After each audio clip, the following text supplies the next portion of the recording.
Dans cette vidéo, nous allons voir les différents paramètres que l'on peut gérer pour les membres.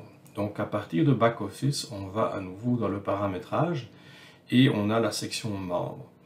La première chose qu'on peut faire, ce sont les intérêts des membres. Donc si vous voulez dans la fiche d'un membre pouvoir dire que le membre a un intérêt pour quelque chose, vous devez créer la liste des intérêts. Donc on pourrait double-cliquer ici et par exemple dire qu'ils sont intéressés, ils pourraient être intéressés par le pickleball. Donc on peut mettre un code, moi j'ai mis le nom complet, je le mets en français et en anglais. Ensuite je pourrais dire paddle aussi. Mais il y a certainement d'autres centres d'intérêt que vous pourriez pouvoir enregistrer. Si vous ne voulez pas enregistrer, vous n'en créez pas.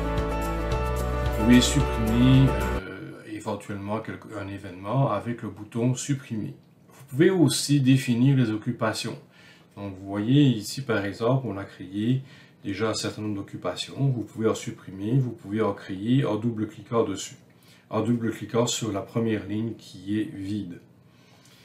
Donc ça c'est déjà pour les occupations, c'est quel travail les gens occupent, si vous désirez, et ça vous permettra de faire des rapports sur vos clients selon les occupations qu'ils ont. Vous pouvez aussi créer des groupes. Nous avons régulièrement des clients qui utilisent des groupes pour les relier à une entreprise. Donc par exemple, tous ceux qui appartiennent à la SQ, donc Sûreté du Québec. J'avoue que je ne sais pas comment on dit en anglais, donc je vais le copier.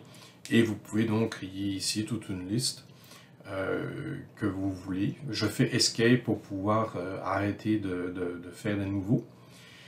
Et vous pouvez aussi créer les références. Donc si vous voulez savoir comment les gens vous ont connu, vous pourriez dire par exemple le code, on va dire le 0, journal local.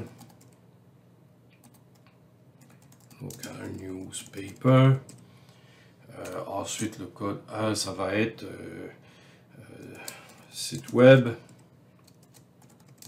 Et on pourrait ainsi continuer aussi longtemps qu'on le désire.